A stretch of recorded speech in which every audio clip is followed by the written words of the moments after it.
Hello my dear students, उम्मीद है आप लोग सभी अच्छे से होंगे। आपका स्वागत है तफसीर एनसीईआरटी क्लासेस में। यदि आप क्लास 10th बिहार बोर्ड प्रतियोगिता परीक्षा की तैयारी कर रहे हैं तो यह चैनल आपके लिए बिल्कुल परफेक्ट है। यहाँ हम एनसीईआरटी की हर लाइन को आसान भाषा में समझाएंगे, महत्वपूर्ण प्रश्नों पर चर्चा भी करेंगे और परीक्षा की पूरी तैयारी करवाएंगे। तो दोस्तों, वीडियो को अंत तक ज़रूर देखें और चैनल को सब्सक्राइब करना ना भूलें। चलिए तो स्टार्ट करते हैं।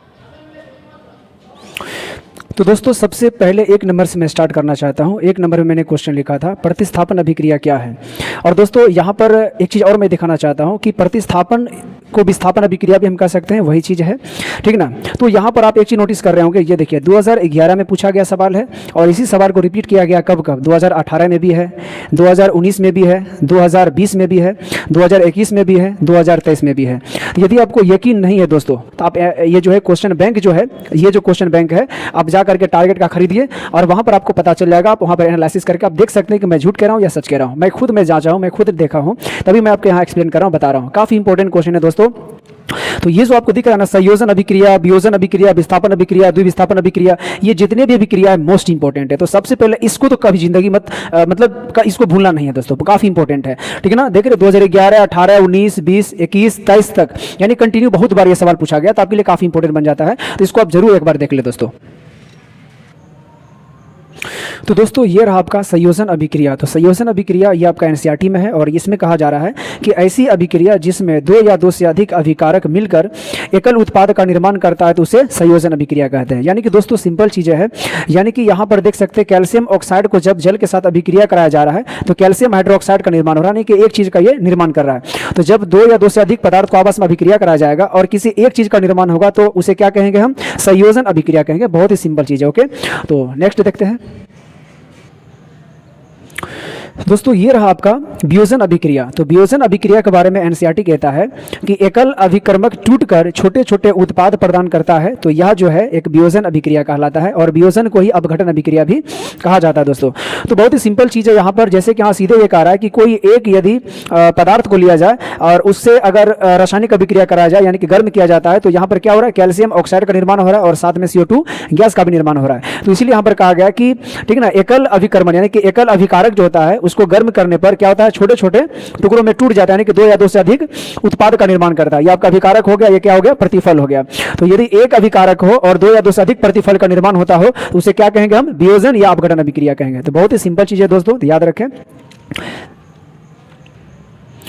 नेक्स्ट दोस्तों, विस्थापन अभिक्रिया। तो विस्थापन अभिक्रिया बहुत ही सिंपल है, ये भी आपका एनसीईआरटी में बहुत इजी तरीके से दिया हुआ है दोस्तों।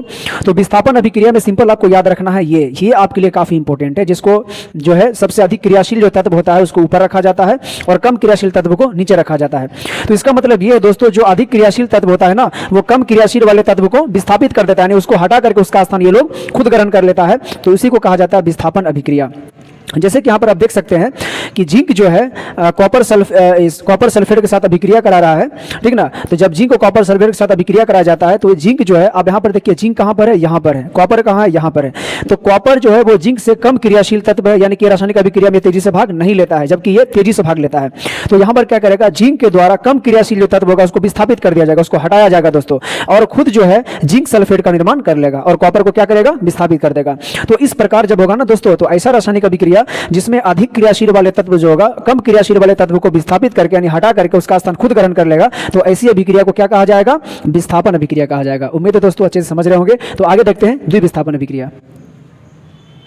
तो दोस्तों नेक्स्ट है द्विविस्थापन अभिक्रिया। तो द्विविस्थापन अभिक्रिया में सिंपल कहा जाता है दोस्तों कि जब रासायनिक अभिक्रिया हो और उसके अभिकारक और प्रतिफल अपने ही आयनों का आदान प्रदान करके जब अलग अलग प्रतिफल नहीं, अभिकारक ही, यानी कि आपस में अभिकारक ही जो है ना अपने आयनों का आदान प्रदान करके, ठीक ना, अलग अलग तरह का प्रतिफल का निर्माण करता है, तो उसे क्या कहा जाता है, द्विविस्थापन अभिक्रिया कहा जाता है। जैसे सिंपल यहाँ पर है दोस्तों कि यहाँ पर सोडियम सल्फेट है और बेरियम क्लोराइड के साथ जब अभिक्रिया कर रहा है तो यहाँ पर क्या हो रहा है कि सोडियम पर प्लस चार्ज होता है जबकि SO4 पर माइनस चार्ज होता है। उसी प्रकार बेरियम पर प्लस चार्ज होता है और क्लोरीन पर माइनस चार्ज होता है। तो यहाँ पर सोडियम यानी कि प्लस वाला माइनस के साथ यानी कि बेरियम के साथ जो है संयोग कर लेता है और सल्फेट जो है दोस्तों ये क्या करता है, माइनस चार्ज वाला इस पर जो है सॉरी सोडियम जो है क्लोरीन के साथ जो है संयोग करेगा, क्योंकि ये प्लस है और ये माइनस है, और ये सल्फेट पर माइनस चार्ज है, बेरियम पर प्लस चार्ज होता है, तो ये दोनों आपस में जो है संयोग कर लेगा। तो इसका मतलब ये है कि अपने आयनों का ही आदान प्रदान करके दो अलग अलग तरह का प्रतिफल का निर्माण कर रहा है। तो यहाँ पर क्या हो गया, वेरियम सल्फेट के साथ जुड़ गया और वेरियम सल्फेट का निर्माण कर लिया, और सोडियम जो है क्लोरीन के साथ जो है संयोग कर लिया और सोडियम क्लोराइड का निर्माण कर दिया। तो दोस्तों सिंपल है, जब अभिकारक जो है अपने ही आयनों का आदान प्रदान कर दो अलग अलग तरह का प्रतिफल का निर्माण करेगा तो उसी को क्या कहा जाएगा, द्विविस्थापन अभिक्रिया कहा जाएगा। चलो दोस्तों, तो दोस्तों नेक्स्ट जो अगला प्रश्न है उसमें कहा जा रहा है, जिंक को आयरन सल्फेट के विलयन में डालने से क्या होता है, होने वाली रासायनिक अभिक्रिया को भी लिखे। ये 2012 में पूछा हुआ सवाल है, हालांकि ये ज़्यादा नहीं पूछा है, लेकिन इस टाइप का क्वेश्चन जो एग्जाम में पूछा जाता है और बहुत बच्चे को ये समीकरण लिखने के लिए नहीं आता है। तो मैं सबसे पहले यहाँ पर बता दूँ दोस्तों, यहाँ पर सिंपल क्या कहा जा रहा है कि जब जिंक को आयरन सल्फेट के विलयन में डुबोया जाता है, ठीक ना, तो कह रहा है कि क्या होता है। तो सिंपल चीज़ है दोस्तों, अभी जस्ट हमने बताया सक्रियता श्रेणी के अनुसार, ये देखिए एनसीईआरटी का जो सक्रियता श्रेणी है इसमें हमने क्या बताया था, जो अधिक क्रियाशील तत्व होता है उसको ऊपर रखा जाता है, जो कम क्रियाशील तत्व होता है उसको नीचे रखा जाता है। तो जिंक जो है दोस्तों ये आयरन से अधिक क्रियाशील तत्व है, यानी कि पावरफुल है दोस्तों। तो यहाँ पर क्या करेगा, जो भी पावरफुल होता है ना तो कम पावरफुल वाले को विस्थापित करता है। तो यहाँ पर जिंक के द्वारा आयरन को हटाया जाएगा और खुद जो है जिंक सल्फेट का निर्माण कर लेगा और आयरन को क्या करेगा, विस्थापित कर देगा। तो यहाँ पर आपसे पूछ क्या रहा था सवाल, आपसे पूछ रहा था तो डालने से क्या होगा, तो आप बोलिएगा यहाँ पर विस्थापन अभिक्रिया होगी, क्योंकि जिंक के द्वारा आयरन को विस्थापित कर दिया जाएगा, क्योंकि ये अधिक क्रियाशील तत्व है। अब यहाँ पर आपको क्या कह रहा था कि रासायनिक अभिक्रिया लिखे, तो इस प्रकार आप रासायनिक अभिक्रिया को इस प्रकार आप लिख सकते हैं दोस्तों, बहुत ही आसानी तरीके से। नेक्स्ट प्रश्न है दोस्तों जिसमें कहा जा रहा है कि सोडियम जल से संयोग कर क्या बनाता है। ये भी 2012 में पूछा हुआ सवाल है, ये भी ज़्यादा इंपॉर्टेंट नहीं है लेकिन पूछा हुआ है तो देख लेते हैं। तो ये जो है दोस्तों एक सोडियम हाइड्रोक्साइड यानी कि NaOH प्लस हाइड्रोजन गैस दो चीज़ बनाता है दोस्तों, ठीक ना, यानी कि सोडियम जो है जल के साथ संयोग कर सोडियम हाइड्रोक्साइड और हाइड्रोजन गैस का निर्माण करता है। चलिए अगला क्वेश्चन देखते हैं, निम्न रासायनिक समीकरण को संतुलित करें। ये भी 2012 में पूछा हुआ था, ये तो 2012 हम ऐसे ही लिख दिए हैं, लेकिन दोस्तों ये एक ऐसा प्रश्न है दोस्तों कि लगभग हर एक एग्जाम में आपको पूछा जा रहा है कि संतुलित रासायनिक समीकरण को करें। यानी कि कहने का मतलब ये है कि मैंने ये है, आप इसी अब ये सेम आपको तो नहीं रहेगा लेकिन अलग अलग तरह से आपसे प्रश्न पूछा जाता है, ठीक ना, बहुत ज्यादा बार पूछा गया है। जैसे यहाँ पर आपको दिखा दे, आप 6 नंबर में भी देख सकते हैं, ये समीकरण दे दिया गया है, को संतुलित करें। ये 2013 में पूछा गया है, ठीक ना, 2012 में था, यहाँ 13 में है, और भी ये बहुत सारा चीज है दोस्तों। आप यहाँ पर आप देख सकते हैं, क्वेश्चन नंबर 9 में देख सकते हैं, समीकरण आपको दे रखा है, को संतुलित करें, 2014 में पूछा हुआ है। तो मतलब ये है कि रासायनिक समीकरण को संतुलित करने का जो है क्वेश्चन ये आपको बहुत बार एग्जाम में यानी कि लगभग हर एक साल ही पूछा जाता है, तो आपको ये अच्छे से आना चाहिए दोस्तों संतुलित करने के लिए। चलो मैं इस प्रश्न को मैं अच्छे से बता देता हूं।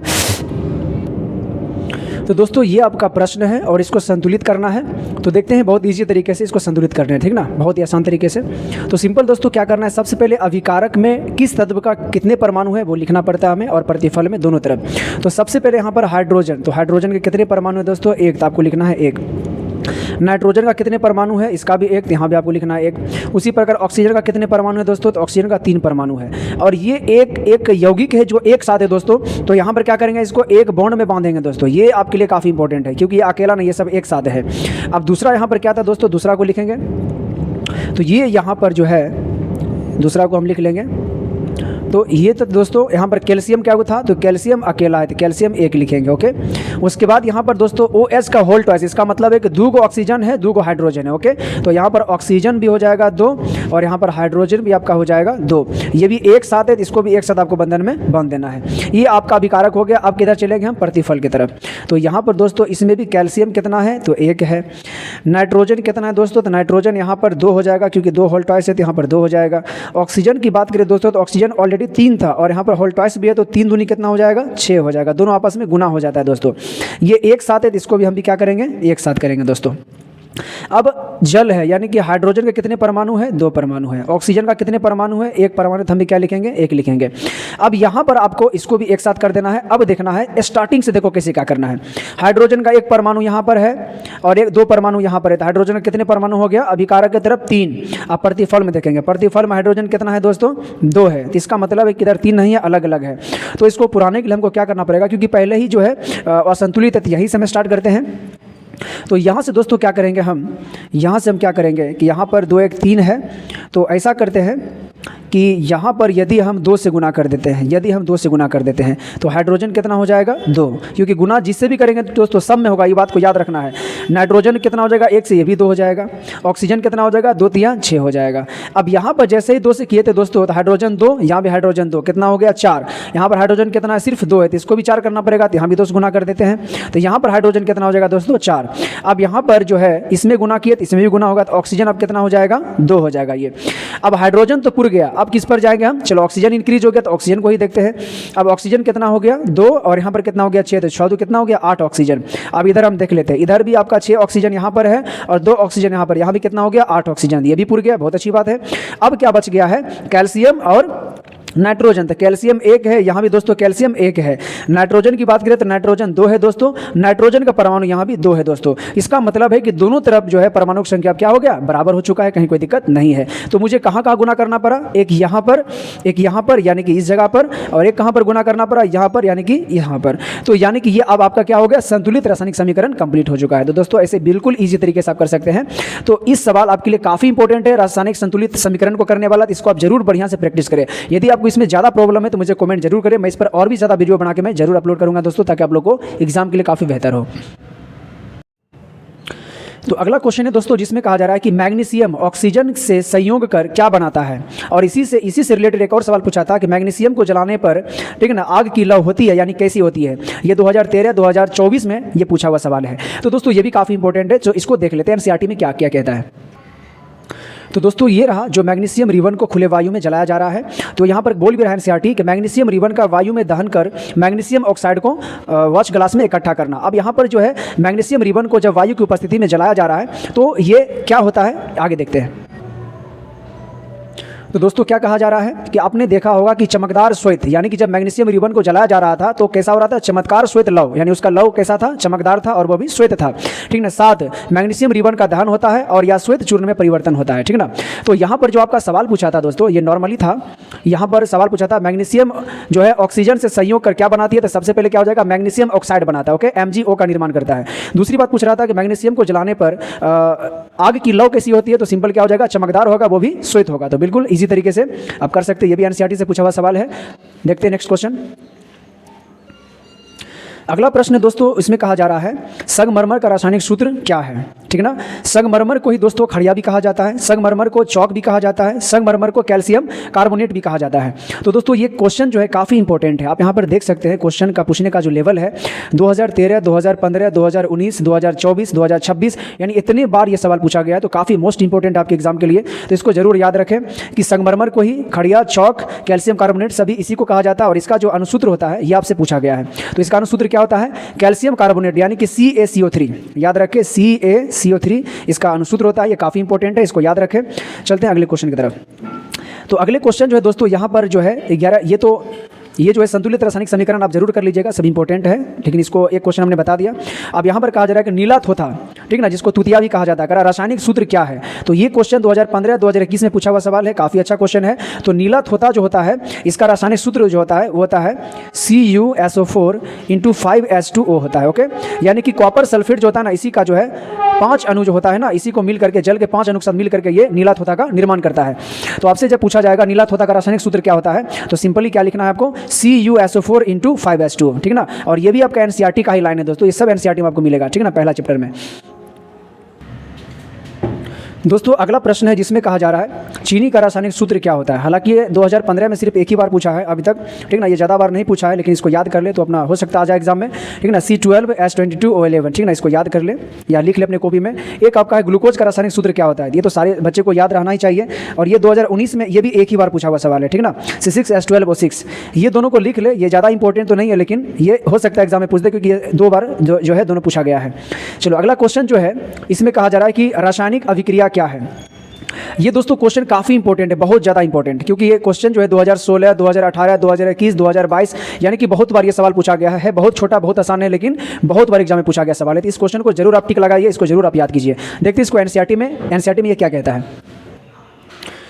तो दोस्तों ये रहा आपका उदासीनीकरण अभिक्रिया, जिसमें कहा जा रहा है अम्ल एवं क्षार की अभिक्रिया के परिणाम स्वरूप लवण तथा जल प्राप्त होता है तथा इसे ही उदासीनीकरण अभिक्रिया कहा जाता है। एक अम्ल होगा, कोई भी अम्ल हो, और एक क्षार होगा और कोई भी क्षार हो। जब उसको आपस में अभिक्रिया कराया जाएगा दोस्तों तो लवण और जल का निर्माण होगा। जैसे यहाँ पर देख सकते हैं NaOH सोडियम हाइड्रोक्साइड को जब HCl यानी कि हाइड्रोक्लोरिक अम्ल के साथ अभिक्रिया कराया गया है तो NaCl यानी कि सोडियम क्लोराइड का निर्माण हुआ और जल का निर्माण हुआ, ठीक ना। तो ऐसे अभिक्रिया को क्या कहा जाएगा? उदासीनीकरण अभिक्रिया कहा जाएगा। काफी इंपॉर्टेंट सवाल है दोस्तों। तो एग्जाम में पकड़ने का काफी सिंपल तरीका है, जिसमें OH लगा हो वो हो जाता है क्षारीय, जिसमें H लगा वो क्या हो जाता है? अम्लीय। तो जब आपस में अभिक्रिया कराया जाता है तो क्या हो जाता है? लवण और जल का निर्माण जहां पर नजर आ जाए, लवण नमक और एक जल हो, तो समझना वो रासायनिक समीकरण कैसा रहेगा? उदासीनीकरण रहेगा दोस्तों। तो ये आपका एनसीईआरटी में दिया हुआ है। सारे क्वेश्चन जो भी एग्जाम में पूछा, जो इंपॉर्टेंट है, जो बार बार रिपीटेड क्वेश्चन दोस्तों, वो खास करके आपका एनसीईआरटी बुक से है, इसलिए एनसीईआरटी को मत भूलिए, उसको जरूर आप देखिए। चलिए अगला प्रश्न है दोस्तों, जिसमें आपको कहा जा रहा है श्वसन किस प्रकार की रासायनिक अभिक्रिया है। ये आपको 2016 में पूछा है, 2022 में पूछा है, 2025 में भी पूछा है, तो काफ़ी इंपॉर्टेंट आपके लिए दोस्तों। तो यहाँ पर श्वसन के बारे में पूछ रहा है, श्वसन जो है किस प्रकार की रासायनिक अभिक्रिया, जो हम लोग सांस लेते हैं। तो दोस्तों सांस लेने के बाद क्या होता है कि हमारे अंदर से गर्मी बाहर आती है, ठीक ना, उष्मा क्या होती है? बाहर आती है। आप ऐसा फील करोगे जब अपने मुंह के सामने में हाथ को लेकर के आप भाप को बाहर निकालिए, हवा को, तो वहाँ पर आपको गर्मी में एहसास होगा, ठीक ना। तो इसका मतलब है कि यहाँ पर क्या होता है? उष्माक्षेपी अभिक्रिया, यानी कि उष्मा जो है बाहर निकलती है। तो श्वसन किस प्रकार की रासायनिक अभिक्रिया हो जाएगा? तो उष्माक्षेपी रासायनिक अभिक्रिया। अब दोस्तों उष्माक्षेपी रासायनिक अभिक्रिया है क्या, तो उसको भी देख लेते हैं। तो इसके बारे में भी थोड़ा सा मैं बता दूं कि उष्माक्षेपी जो है ना, ये भी एग्जाम में पूछा हुआ सवाल है। आप यहां पर देख सकते हैं 20 नंबर क्वेश्चन जो आपको दिया हुआ है, 20 नंबर, उष्माक्षेपी एवं उष्माशोषी अभिक्रिया क्या है। तो काफी इंपॉर्टेंट क्वेश्चन है, 2018 में, 2025 में, 2026 में, ये भी बहुत बार पूछा हुआ सवाल है। इसका मतलब है दोस्तों ये काफी इंपॉर्टेंट है। तो देखते हैं उष्माक्षेपी और उष्माशोषी अभिक्रिया क्या है। तो दोस्तों यहाँ पर एनसीईआरटी जो है कह रहा है कि एनसीईआरटी के अनुसार कि जिस अभिक्रिया में उत्पाद के निर्माण के साथ साथ, यानी उत्पाद जो अभिक्रिया करने के बाद जो प्रतिफल का निर्माण होता है, करा उसके साथ साथ उष्मा भी उत्पन्न हो, ठीक ना, हीट भी उत्पन्न हो, तो उसे उष्माक्षेपी रासायनिक अभिक्रिया कहा जाता है। तो बहुत ही सिंपल शब्दों में है, यानी कोई भी रासायनिक अभिक्रिया हो, उससे यदि उष्मा का रिलीज हो रहा है, उष्मा निकल रहा है उससे, तो वो क्या कहलाएगा? उष्माक्षेपी रासायनिक अभिक्रिया। और जिस रासायनिक अभिक्रिया में उष्मा दे नहीं बल्कि उष्मा ले, यानी कि उष्मा देने के बाद वो रासायनिक अभिक्रिया करे, तो उसको क्या कहा जाएगा? उष्माशोषी रासायनिक अभिक्रिया। समझ में आ गया? बहुत ही सिंपल है, यानी कि जिस रासायनिक अभिक्रिया के दौरान उष्मा बाहर निकले, यानी उष्मा उत्सर्जित हो, ठीक ना, उत्पन्न हो, तो क्या बोलेंगे? उष्माक्षेपी रासायनिक अभिक्रिया। और जो रासायनिक अभिक्रिया में उष्मा देने की आवश्यकता पड़े, उष्मा ले वो खुद, तो उसको क्या कहेंगे? उष्माशोषी रासायनिक अभिक्रिया। शोषी मतलब लेने वाला। बहुत ही सिंपल है। अब यहाँ पर दोस्तों सिंपल यहाँ पर दिखाया जा रहा है प्राकृतिक गैस का दहन, यानी कि प्राकृतिक गैस जो होता है, ठीक ना, जैसे कि मीथेन गैस हो गया, ऑक्सीजन में जब इसका दहन करते हैं, जलाते हैं, तो यहाँ पर ऑक्सीजन और जल और उष्मा, यानी ऊर्जा के रूप में उष्मा का निर्माण होता है। तो यहाँ पर क्या कहलाएगा? ये उष्माक्षेपी अभिक्रिया कहलाएगा। तो जिस रासायनिक अभिक्रिया कराने पर, ठीक ना, उष्मा उत्पन्न हो, तो उसको क्या बोलेंगे हम? उष्माक्षेपी रासायनिक अभिक्रिया। अब यहाँ पर भी कहा जा रहा है कि श्वसन एक उष्माक्षेपी अभिक्रिया है। तो देख लीजिए दोस्तों कितना इंपॉर्टेंट है। यही सेम सवाल आपको एग्जाम में पूछा हुआ था, जो बार बार पूछ रहा था एनसीईआरटी में। देखिए साफ एक लाइन में दिया हुआ है, क्या लिखा हुआ है? श्वसन एक उष्माक्षेपी अभिक्रिया है, क्योंकि सांस लेते हैं तो हमारे शरीर से गर्मी बाहर निकलती है, ठीक ना, श्वसन के दौरान। तो ये क्या हो जाएगा? उष्माक्षेपी अभिक्रिया, यानी उष्मा का बाहर निकलना। ओके, तो बहुत सारे ऐसे भी है। यहाँ पर H2SO4 सल्फ्यूरिक एसिड तनुकरण जब करते हैं, इसमें पानी डालते हैं, तो यहाँ भी गर्म होती है, तो यहाँ भी उष्मा उत्पन्न होता है दोस्तों, ये भी उष्माक्षेपी अभिक्रिया है। कैल्शियम ऑक्साइड, ठीक ना, कैल्शियम ऑक्साइड के साथ पानी को प्रतिक्रिया में भी उष्मा उत्पन्न होता है, यानी कि कैल्शियम ऑक्साइड जो होता है, जो कली चूना होता है, जब उसमें पानी डाला जाता है दोस्तों, तो यहाँ से भी उष्मा उत्पन्न होती है, और यहाँ भी क्या कहलाएगा? उष्माक्षेपी अभिक्रिया कहलाएगा। उम्मीद है दोस्तों आपको समझ में आ रहा होगा। काफी इंपॉर्टेंट सारे क्वेश्चन है, जरूर टिक लगाते चलिए। अगला क्वेश्चन है दोस्तों 15 नंबर में कहा जा रहा है कि साग सब्जियों का विघटन होकर कंपोस्ट बनना। आप लोग देखते होंगे जो फल का छिलका या फिर कोई सब्जियां खराब हो जाती है तो उसको हम लोग फेंक देते हैं, तो उसका क्या होता है? फेंकने के बाद उसका विघटन होता है, विघटित होता है, और वो कंपोस्ट यानी खाद में बदल जाता है। तो कहा जा रहा है कि किस प्रकार की अभिक्रिया है। तो ये 2017 में पूछा हुआ सवाल है, ज्यादा तो नहीं पूछा है लेकिन इंपॉर्टेंट जरूर है दोस्तों, तो इसको भी जरूर आप याद रखें। एनसीईआरटी का सवाल है, तो ये काफी इंपॉर्टेंट है। तो यहाँ पर क्या होता है? उष्माक्षेपी होता है, यानी यहाँ भी उष्मा का बाहर निकलता है। यानी जब साग सब्जी का विघटन होता है, ठीक ना, वो कंपोस्ट में जब बदलते रहता है, तो उससे क्या होती है? उष्मा उत्पन्न होता है, ठीक ना, गर्मी, तो उसको उष्माक्षेपी कहते हैं। और इसको विघटन अभिक्रिया भी कहा जाता है, क्योंकि यहाँ पर विघटित होती है, विघटित होने के बाद वो खाद में बदलता है। तो दोनों याद रखें। हो सकता है ऑप्शन में कभी ये दे दे, कभी ऑप्शन में ये दे दे, तो याद रखना साग सब्जी का विघटित होकर कंपोस्ट बनना विघटन अभिक्रिया है, और इससे उष्मा निकलता है, इसलिए उष्माक्षेपी अभिक्रिया भी होगा। तो अगला क्वेश्चन देख लेते हैं दोस्तों। तो नेक्स्ट जो अगला क्वेश्चन आपका, जिसमें क्या कहा जा रहा है 16 में, कि उपचयन वह प्रक्रिया है जिसमें होता है। उपचयन का मतलब दोस्तों क्या होता है? ऑक्सीकरण, और अपचयन का मतलब अवकरण। ये क्वेश्चन दोस्तों इतना इंपॉर्टेंट है जितना कि आप सोच भी नहीं सकते हैं, काफी ज्यादा इंपॉर्टेंट। 2017, 2019, 2020, 2022, 2023, 2025, 2026, यानी कि लगातार समझ रहे हैं ना लगातार, यानी कि आप एनसीईआरटी में दोस्तों इसको एकदम वीवीआई क्वेश्चन मार लेना कि अवकरण, ऑक्सीकरण और अवकरण क्या है, यानी उपचयन और अपचयन क्या है। काफी इंपॉर्टेंट, कंटिन्यू, एकदम कंटिन्यू लगातार एग्जाम में पूछा गया सवाल है दोस्तों बहुत बार। तो दोस्तों हम यहां से आपको समझा देते हैं, आप किताब में जरूर पढ़े होंगे रेडॉक्स अभिक्रिया। तो कहा जाता है कि जिस अभिक्रिया में उपचयन और अपचयन यानी कि ऑक्सीकरण और अवकरण दोनों एक ही साथ हो, एक ही समीकरण में, तो उसको क्या कहा जाता है, रेडॉक्स अभिक्रिया। तो सिंपल है दोस्तों, हम यहीं से समझ लेते हैं कि अपचयन क्या होता है, उपचयन क्या होता है। तो सिंपल आप यहां पर देख रहे होंगे दोस्तों कि अभिकारक और ये रहा आपका प्रतिफल। अभी कारक में जो है कॉपर ऑक्साइड है और यह हाइड्रोजन के साथ अभिक्रिया कर रहा है, और कभी अभिक्रिया करने के बाद जो है कॉपर अलग हो चुका है, कॉपर प्लस जल का निर्माण हुआ है। तो यहां पर कॉपर के साथ पहले ऑक्सीजन था और अब ऑक्सीजन नहीं है, हाइड्रोजन के साथ पहले ऑक्सीजन नहीं था लेकिन अब ऑक्सीजन है। तो इसका मतलब है कि जिस तत्व से ऑक्सीजन का निकल रहा है उसका क्या हो जाएगा, अपचयन, यानी कि अवकरण होगा, जिसको इंग्लिश में रिडक्शन कहा जाता है। तो जिस तत्व से ऑक्सीजन का निष्कासन होगा, ऑक्सीजन निकलेगा, ठीक है ना, तो उसको क्या बोलेंगे, उस तत्व का अवकरण हो रहा है। और जिस तत्व में ऑक्सीजन पहले नहीं होगा, प्रतिफल बनने के बाद उससे ऑक्सीजन जुड़ जाएगा, तो उस तत्व का क्या हो जाएगा, अवकरण होगा, जिसको हम लोग कहते हैं उपचयन। उपचयन को ही अवकरण कहा जाता है, सॉरी ऑक्सीकरण कहा जाता है, जिसको इंग्लिश में ऑक्सीडेशन कहा जाता है। तो सिंपल दोस्तों याद रखिए, इसका परिभाषा बहुत ही इजी है। जिस तत्व से ऑक्सीजन का निष्कासन होगा या ऑक्सीजन का ह्रास होगा उस तत्व का अवकरण कहलाता है, ठीक है ना। और जिस तत्व के साथ ऑक्सीजन का संयोग होगा तो उस तत्व का अवकरण कहलाता है। तो बहुत ही सिंपल चीज है ऑक्सीकरण, अवकरण। लेकिन दोस्तों ये इतना बार एग्जाम में पूछा है कि काफी इंपॉर्टेंट है, काफी इंपॉर्टेंट है। जरूर आप वीवीआई लगाइए, आपको अपनी कॉपी में जरूर टिक लगाइए दोस्तों, काफी इंपॉर्टेंट क्वेश्चन है दोस्तों। एक 18 नंबर क्वेश्चन जो है ये काफ़ी मोस्ट वीवीआई आपके लिए दोस्तों काफ़ी इंपॉर्टेंट है, जो कि एग्जाम में बहुत बार पूछा गया है दोस्तों। 2018, 2020, 2022, 2024, 2025, 2026। तो देख सकते हैं दोस्तों कितने बार पूछा गया, कितना ज़्यादा इंपॉर्टेंट ये सवाल आपके लिए है। तो क्या करेगा, इस प्रकार एक रासायनिक समीकरण आपको दे देगा, और रासायनिक समीकरण देने के बाद आपसे पूछेगा कि यह कौन सी रासायनिक अभिक्रिया है। बहुत इंपॉर्टेंट दोस्तों और बहुत ही आसान है। अब इस सवाल को बनाने के लिए आपको सभी रासायनिक अभिक्रिया के आपको परिभाषा, डिफिनेशन आपको याद रखना काफ़ी जरूरी है। अब दोस्तों यहाँ पर क्या देख रहे हैं, यहाँ पर सोडियम सल्फेट जो है वेरियम क्लोराइड, यानी इससे पहले हमने रासायनिक अभिक्रिया हमने बताया था, ठीक है ना, ये अभिक्रिया अभी जस्ट हमने बताया था आपको।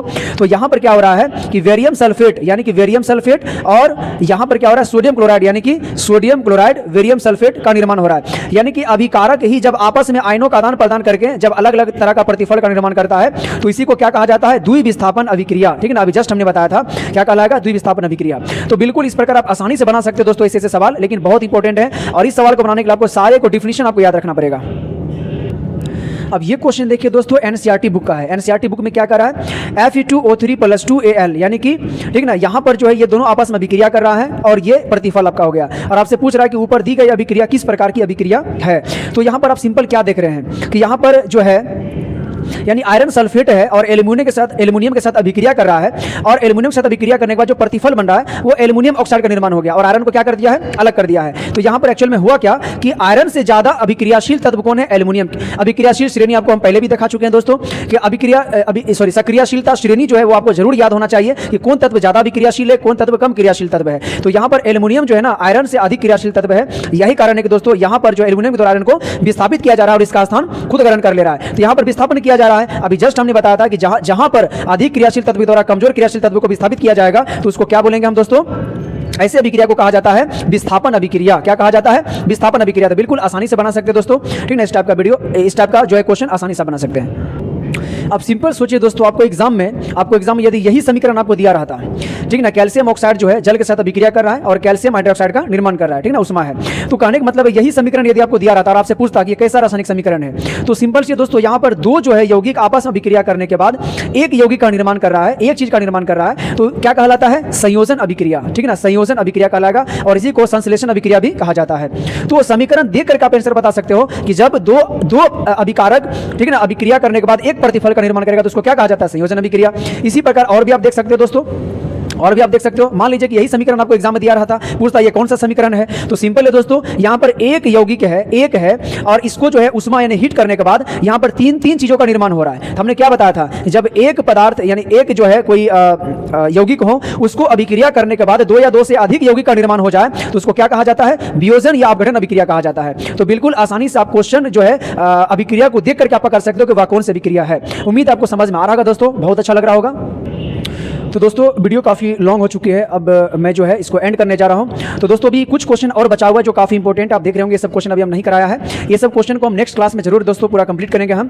तो उम्मीद है आपको वीडियो बहुत पसंद आया होगा दोस्तों, बहुत अच्छा लगा होगा। यदि आपको वीडियो अच्छा लग रहा है दोस्तों और इस टाइप का चाहते हैं कि मैं सारे जितने भी चैप्टर है सभी पर मैं वीडियो बनाऊं दोस्तों, तो कमेंट जरूर कीजिए दोस्तों, क्योंकि आपके कमेंट करने से मुझे मोटिवेट मिलेगा और मैं और भी ज़्यादा आपके लिए मेहनत करना चाहूँगा दोस्तों। और यदि वीडियो अच्छा लगा तो सब्सक्राइब जरूर कीजिए, वीडियो को लाइक कीजिए और अपने दोस्तों को भी शेयर कीजिए ताकि उसको भी इसका फायदा हो सके दोस्तों। तो मिलते हैं फिर आप नेक्स्ट वीडियो में, हम लोग मिलते हैं दोस्तों, तब तक के लिए जय हिंद, जय भारत।